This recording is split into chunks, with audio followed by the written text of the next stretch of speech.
My brother gave his life hunting the enemy. His task is now mine. Speak your truth. We already know. Stand with me. Let's talk about the good things. Because I feel like we have lots Okay, yeah, of bad things let's to say. let's get the easy part out of the way. It looks good technically. Yeah, the CGI looks great. Yeah, it's a little boring, but it like, just technically it looks Good really things, good good. things. Oh right. It looks great Yeah. technically. I like some of the actors. They're not great. Some of of them are them, yes. great, No, but some of them are good. the Numenorian captain dude is a pretty okay. Galadriel, like the actor looks fine. Yep, Like I think the character. Wait, only good things. that'd be good things. I'll try one more time to think of Okay. something good. Nope, we can move on.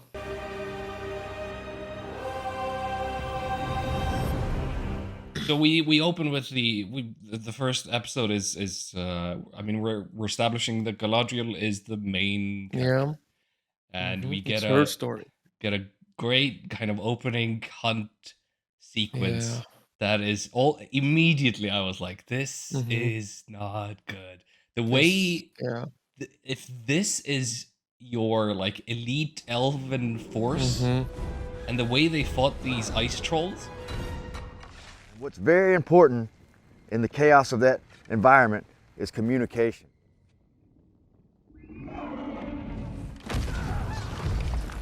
We like to think that we're like ninjas and we don't have to say a word to one another, but Just standing still and just like, ah, nobody like saying anything, nobody saying doing anything until Yeah. just Galadriel. Everyone being completely shocked and like, oh, panicked, like these 1,000-year-old elves. You can compare that scene to the scene in the Fellowship where they Yeah. have the troll fight. Get back! Take on Saganda!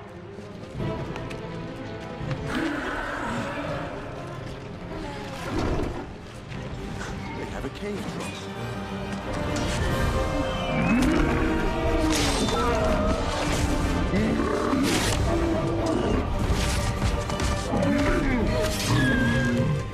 Immediately just no scopes. The ice Yeah, troll doesn't. exactly. And it's also funny because when you see that, you're like, all right, well that means that anything else that Galadriel will ever fight, basically, she should be able to handle. If she can Mhm. handle these two ice trolls Yeah. so easily that she doesn't even have to look at them, Yeah. then that means any other conflict except for Mhm. like Sauron himself Yeah. should be and very easy. maybe like a wizard. Yeah. But yeah, everyone else. The next fight scene she has, it's just gonna be the same. She's just gonna fancily win. I mean, we That's had a fight scene in episode 4. The Oh best yeah, fight with the scene guards. with or, the guards. Yeah. Amazing. Just push them in the cell. It's like no, Yeah. no. It's so lazy. Like I think that's the Yeah. current throughout the show is that there's so many things that are just so Yep. lazy. The dialogue is lazy. The metaphors are Pointless. lazy. There's so much filler. There's so like it's cliche upon cliche. It's the oh no, there's a tunnel in the house. Oh no, and there's like a 4 minutes of the orc. Oh, he's coming, and oh, I'm gonna hide in the closet, and oh, I'm gonna chase around, and then oh, the mommy comes and chops his head off. I've seen this scene 80,000 times. Okay, I would argue on that particular scene, I would say that was at least okay because it's at least something we haven't seen with the Lord of the Rings so far. Yeah, but like- is it necessary? Like, it's I- just like it's like you could I put that think in it's something any. new. New doesn't mean good. It is because of the elves that you were given this island. Surely you can spare a few planks and a rudder. Like the characterization of Galadriel is really strange. Yeah. It feels like she is supposed to be like a young, rebellious Mhm. elf, like a very young new elf. Yeah. That's what she feels like. But no, but she's like 5,000 very years old Yeah. and experienced and high ranked and took part in the first war or whatever, and like it just doesn't make any sense. Like when Elrond, an elf comes to Elrond and goes like, Yes, your friend has arrived. "Your friend, that's it. That's what Galadriel Galadriel gets. Your friend is here. Like she's literally like one of the most well-known, famous elves in Middle Yeah. Earth. Like she's insanely powerful, has aged, been through many things. Like your friend is here. Galadriel is among the most powerful and mysterious characters in The Lord of the Rings, and her long history stretches back to the earliest days of Middle-earth itself. Buddy, your buddy's here. Buddy's here. It's no like lady, and then they call other elves lords and ladies and stuff. But Galadriel is just your friends here. Not friends Lady here. Galadriel is here. Mhm. She doesn't even get Lady Galadriel. She gets your friend. Taking a last look. 79 years I've been stationed here. Suppose I've grown accustomed to it. How we did believe the you. elves not notice the massive amount of industry and working that the orcs have been doing in these lands? Like, Because it's like underground. Is that why? but why? you can see it when the who is it? The other elf main character that we have, the massively scandalous dark-skinned elf, Yes, when he gets the caught, controversial. yeah, the very character. controversial. When he gets caught in outside on the fields, we see like the fields are completely burned up, the trees are gone, like it's a Okay, massive, it's like a okay. Saruman level, Isengard level, Right. like destruction, and they always just didn't notice. Galadriel was running around for fucking thousands of years and didn't see any of this shit. I mean, to be fair, if Galadriel had gone into a village to look around for things and ask around, Yeah. she would have been like, "You pieces of shit! Yeah. Tell me everything, you fuckers." Everything. I am Galadriel, son Galadriel of... of the Noldor, daughter of the Golden House of Finarfin, commander of the northern armies of High King Gil-galad. Why are you so mean to me? Like what? You idiot! Galadriel just goes Yeah. around smacking people. Yeah. Our Takes hero. every time takes her glove off, smacks, puts it back on, takes it off, smack. I have a tempest in me. I have a tempest in me. There is a tempest in me! But yeah, Galadriel basically that's gonna be her thing. She's gonna be Yeah. angry. Angry. She'll have a tempest in her. Yeah, she has very low charisma, like very bad at negotiating or persuading. Horrible, considering that she's Yeah. lived in like many courts and has. Yeah, and it's like essentially royalty, right? Mhm. Every negotiation with her is she makes just a demand Yeah, in a very unpleasant way, doesn't get what she wants, and then just like a basically teenager, like a brat. screams at. It's like, do you know? Basically says, do you know who I am? Mhm. Or Do you know have who any my idea dad who I is? am? Yeah, and then gets thrown in jail. And like, My or, mom's you know, the DA. Give me the stuff I want. yeah, I could buy alcohol if even without an ID. The best elf in the show is ironically the one that all the scandal is around. yeah, like controversial. he feels like Arondir is his name. Okay. Arondir. Arondir feels Arondir. the most like an elf. Like he acts like an elf. Yeah, he's distant. He's doesn't care too much. Doesn't get attached. Yeah, he's got his I own. could see him next to Legolas. Like Yes, yeah. like them talking in Elvish and looking at like men Yeah. and being like, oh, yeah, I don't understand them either. A fellow passed through a few days back, said his grazing's gone rotten. There, only weeds will grow. This fellow, where was he from? Didn't say east, I think. And what day was he here? We get introduced to Galadriel, and Galadriel has been looking for Sauron Yeah. because boats don't have any hope or something, and that's why they. Yeah. But yeah, boats. I made a note. Wait. Why does so much? Do you know why a ship floats? And a stone cannot. Because the stone sees only downward. The darkness of the water waters that the ship vast, is in has a constant irresistible. upward force on the ship The called ship feels the buoyant darkness force. as well, striving moment by Archimedes' moment to principle master her is that and pull the her buoyant under. force of a fluid. It's not that profound.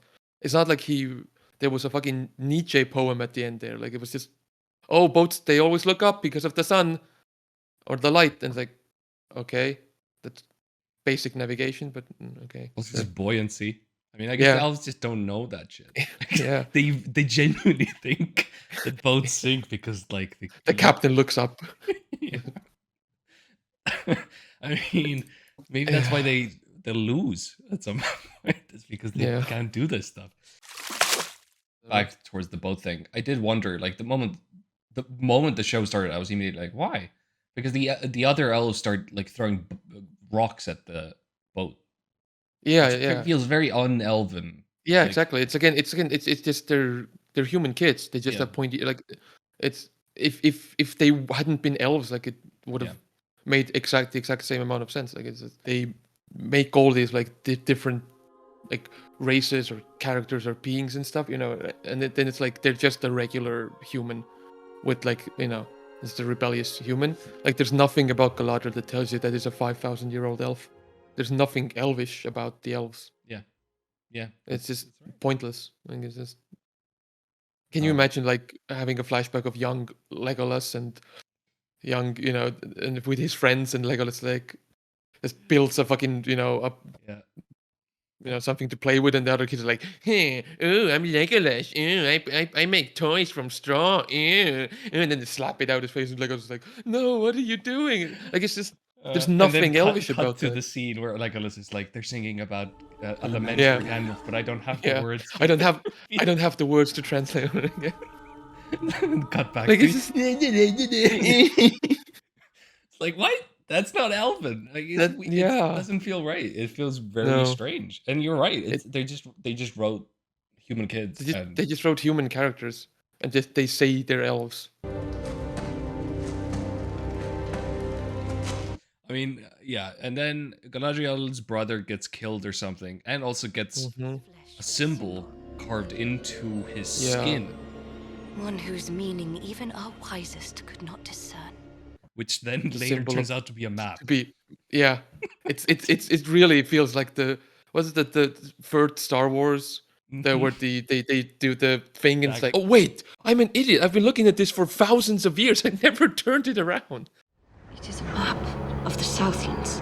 I like the idea of Sauron being like, I'm gonna carve my map into this bitch. Like that's what I'm gonna do. Like why? Yeah, nothing, no dark speech or no symbol, and it's just Because they think it's I'm out Sauron's at 90 like degrees. signature or logo. They think it's like his branding, but what Galadriel discovers is like, no, it's actually just a map for, I guess, orcs to find their way there or something. I don't even know why. I think it was like just like it's not even a map. It's just like the orcs are. Like, I think they followed the symbol to know. Oh, this is where Master was. Yeah. So this, but the symbol itself is just like just like right.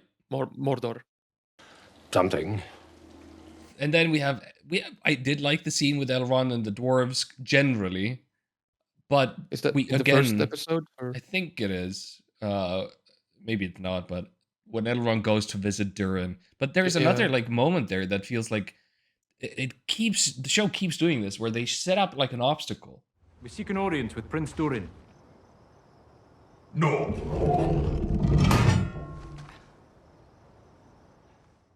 And then ignore it, like almost immediately, like almost in the next scene. So Elrond's like, I invoke the right of Sigyn Tarag.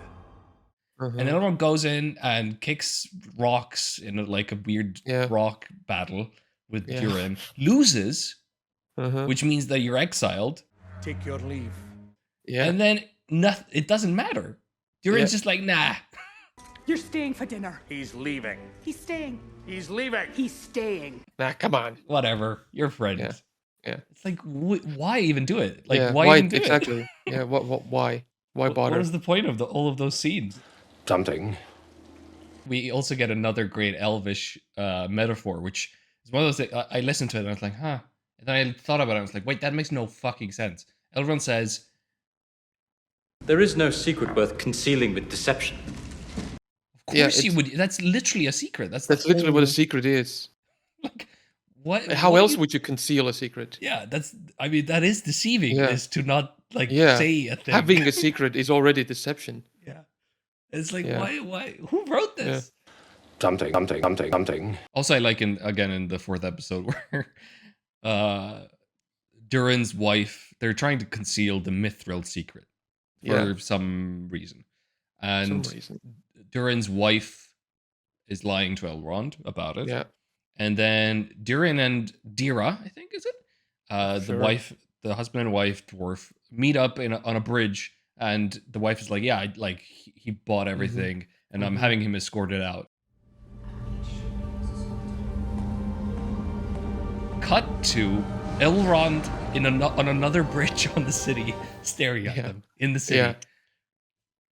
With literal dwarf guards coming back, like behind him and being like, "What are you doing?" And Elrond's like, I know exactly where I'm going.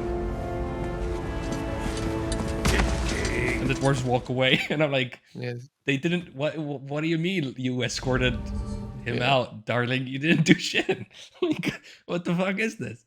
Yeah, it's Skyrim levels of sneaking around. It's Yeah. like, oh, must be the wind playing tricks on me. I mean, I don't think Elrond even was sneaking around. I think the Dira just told dwarves to escort Elrond out.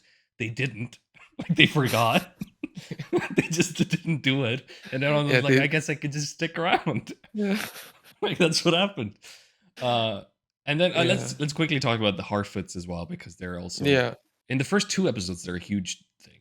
The Harfoot like society just makes very little sense. Like the whole like song that they do about let's not leave anybody behind except when we leave them behind. We're going to be left behind. We wait for you. Except when they like sorta kinda break the rules. Or break their like leg, then they're out. And I'm like, he was helping the clan. He was putting up like a tent and he got injured. Yeah. And you're just fuck off now? Like, People are they're so scared because like, oh, he can't pull his cart now. Yeah. Well, like, can't you ask for help from this race that sticks together? That's like their main thing. They stick together until they don't. Yeah. That's it. How bad is it? Can he migrate? Like the mystic man, who I assume is also controversial. You mean the Comet Man thing? No, they're like seer or whatever. Oh yes, the gray hair. He's black. Yeah, so it's it's very controversial. It's horrible. Yeah, that's not what Tolkien had in mind. Yeah. Oh god, that I mean, should we address that whole thing? It's so dumb. I almost don't want to address it because it's so stupid. I just to make sure that we're being sarcastic and think it's stupid. Yeah. Do we have Like, a problem with dark-skinned elves or dwarves or any other fantasy race? No. No. I don't care. Yeah. I don't care about it. I couldn't care less. I wish there was more Eastern European representation. Yeah. I wish there was more, like, just more variety in general. It's just fun. Like, whatever. Who cares? I want an Estonian elf. I want an elf who walks up to Elrond and goes, hello, my name is Anders. And my name is Anders Raju. I am here to basically we are looking for Sauron. Yeah. And do you know Sauron? He's a big helmet. Yeah, big helmet and very bad man. Yes? Very evil. Yeah. Evil. Yeah, my Isa, my father, fight him. Yeah. Okay. And so yes, just that for hours. Yeah. Honestly, that would make the show better.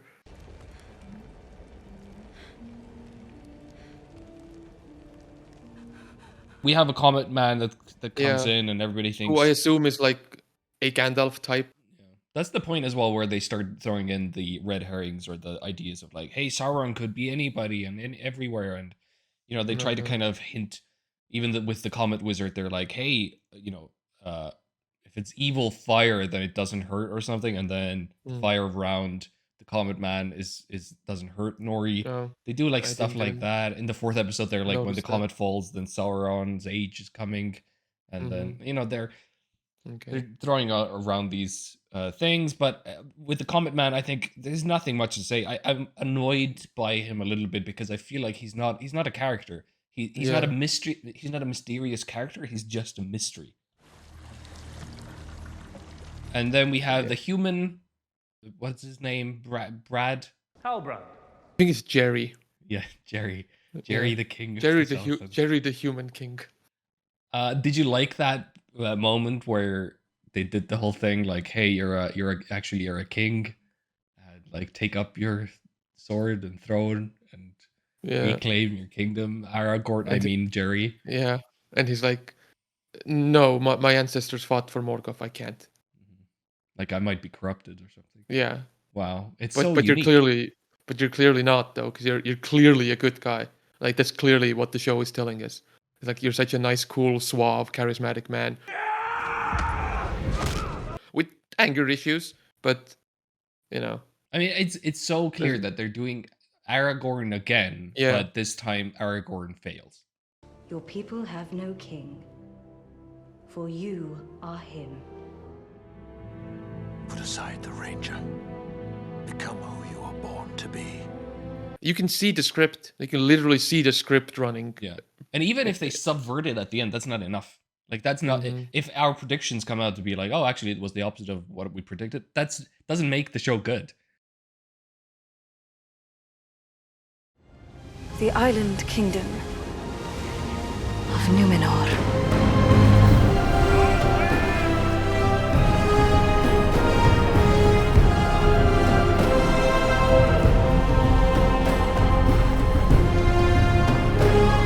So, and then we move on and we enter Numenor. Yeah, well, Galadriel gets. Oh yeah, Galadriel is about to go to the fancy elven, ancient elven world.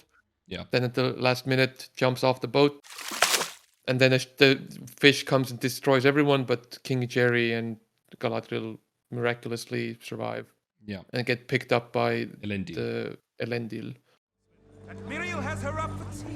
Probably she called the elf in to punish her. Or to ask her for... We talked about how pretty things are, but like there's a definite like sense of it feels set like it feels like set dressing a lot of the time. Exactly. It doesn't feel lived in. No. Like when even in that scene it feels like all the sailors just got their uniforms. Everything's clean and tidy and perfect. Yeah. And crisp and yeah, like pretty and like it's just okay. Like again, technically very nice, but like no soul, no heart in it really. And then we go to Numenor, which is this human city that they keep telling how much better they are than normal men. Yeah. Maybe he and the she-elf aren't so close after all.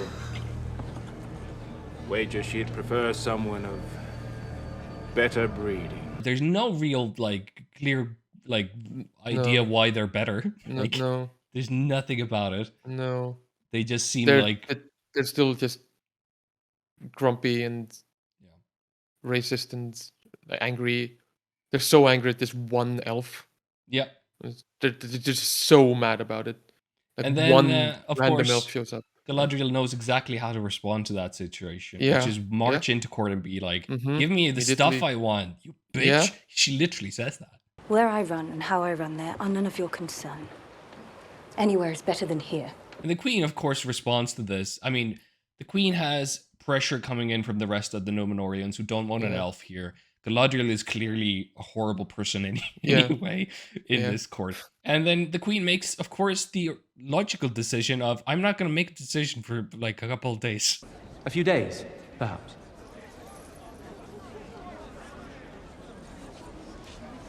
"3 days. Only because the King Jerry steps in, speaks 2 lines, and smiles, and then everyone's like, okay, whatever. that was charming enough. Something. It becomes a thing because they need to have Galadriel discover during... Yeah.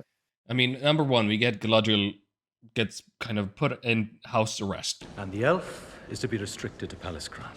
But also, Galadriel can ride around in horrible slow motion shot. Horrible cinematographical masturbation slow-mo.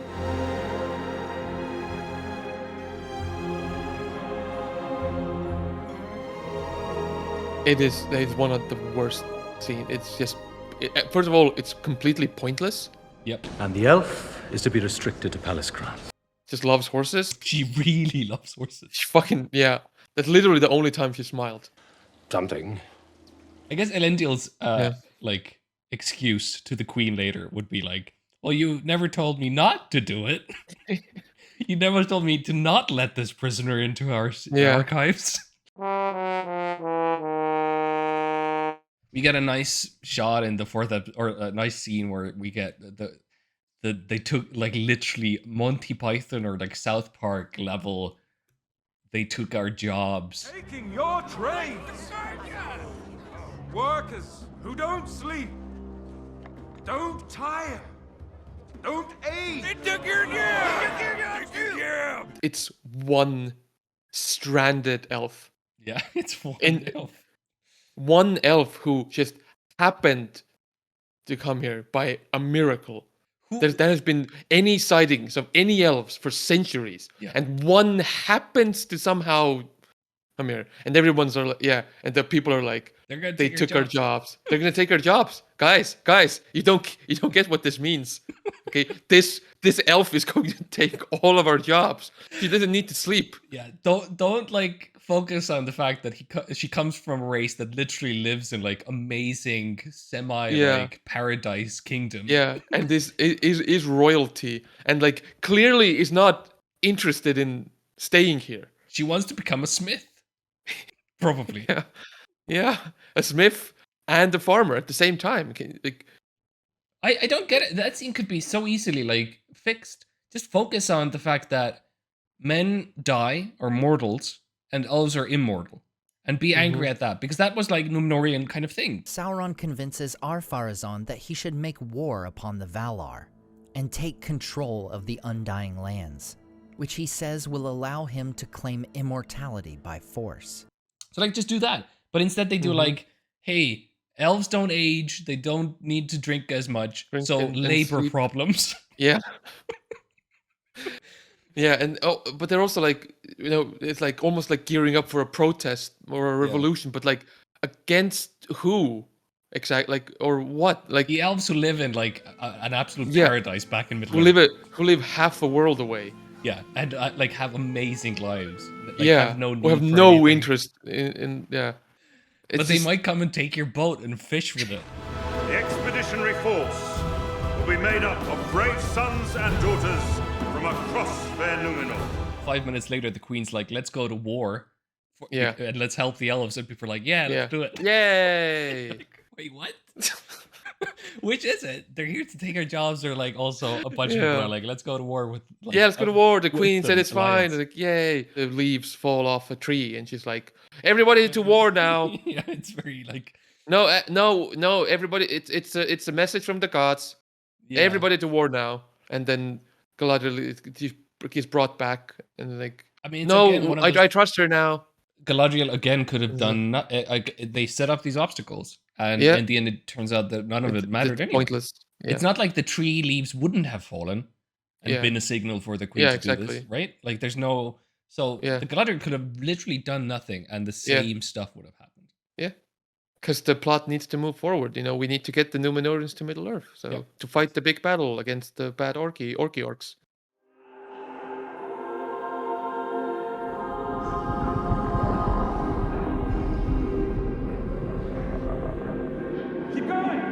Them running in slow motion through the forest, which feels unearned and again lazy as well. Like lazy, like because they must have looked at that scene in editing, I bet, and they were like, "This isn't working. Like, we don't have emotion here.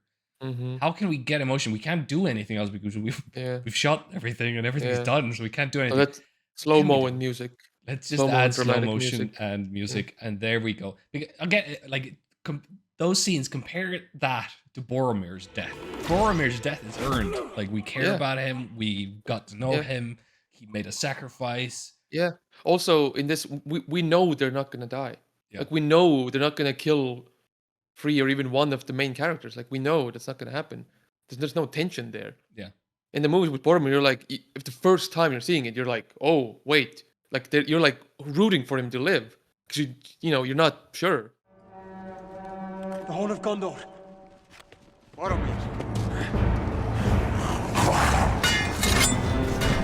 It feels again like they're just look at how cool we are. It doesn't feel like a natural, this is a trained fighter, like doing his best to escape. It just feels like we need this elf to do some cool shit. Peter Jackson also fell into that trap. Yeah. Couple times, sure. I mean, when you compare the Fellowship of the Ring Legolas fighting with orcs, which I think is the perfect level of elf combat. Like Mm-hmm. he still looks cool, but it's like he's just very good at this shit. Mm-hmm. And then compare that to Yeah, Legolas, killing like the elephant. Like, yeah, I know that's your biggest pet peeve. I never minded it that much because it's so few and far between. Like, it's so few scenes. Yeah. In a in 12 hours of movie. But here it's like every time the elves fight, every time it's just ninja shit. It's the Galadriel fighting the trolls. It's the with the elves with the change being perfect unison and like smacking and doing somersaults and then catching. There's like every fight scene is like that. It's like it's too much. And what's very important in the chaos of that environment is communication. We like to think that we're like ninjas. I think the main issue is that there's basically no vision for the show. Mhm. Like it just feels like things happening. Yeah. And I guess they have to kind of look like Middle-earthian a little bit. Yeah. But there's no there's no passion to it. It's like soulless. It's completely Mhm. hollow. Completely soulless. Yeah. It's very corporate. And Yeah. no shit is gonna be like that because I mean look who they hired. Showrunners have previously worked or written for Star Trek Beyond. Hmm. And that's it. Oh, that's it. Yeah, you want more like that? What do you want? That's Oh. it. That's what. Oh, they they have one thing. Oh, this is their second show ever. Oh, So I mean that makes sense. Their previous works is, but Yeah. my point is that they hired people who they can kind of run train on. Like they can Right. if you hire somebody who's, I don't know, Ridley Scott to run your show, Mhm. Ridley Scott is going to be like, fuck no, I'm not doing this. I'm going to do it Mhm. this way. You can't Yeah. say anything or I quit. And with Right. these people, you're like, you hired them. They probably had some sort of a vision. And then Mhm. Amazon comes in and goes like, well, we kind of want to do it Yeah. this way. And they're like, Yeah. oh, okay, we can do, okay, we'll You know, try. yeah. We put more money into this first season than all 3 movies, so it better work.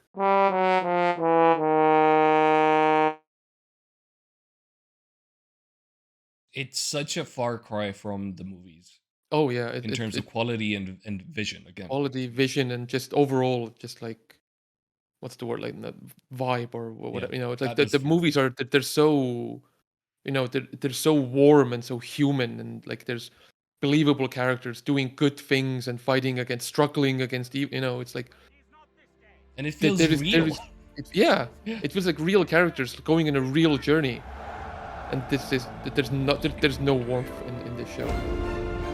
We shall see the Shire again. And so we ended up with actors down in New Zealand that basically, as a group, felt, well, we're not going to spend this amount of time on a single project without ending up with something we're really proud of. You know what I mean? It's like, and that wouldn't happen on every movie. I actually think that spirit is a spirit of putting your heart and soul into something, and that I think that shows on the screen. Yeah. I think that really comes across.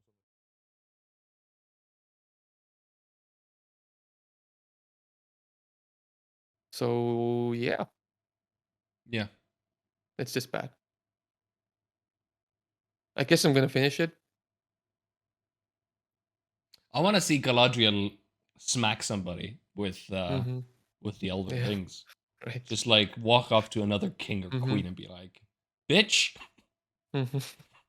where the fuck?" Like This is Nenya, bitch. this is Nenya, bitch. It's And- elfin time. And then like a drum and bass version of Orinoco Flow plays. Unsa, unsa, unsa, unsa.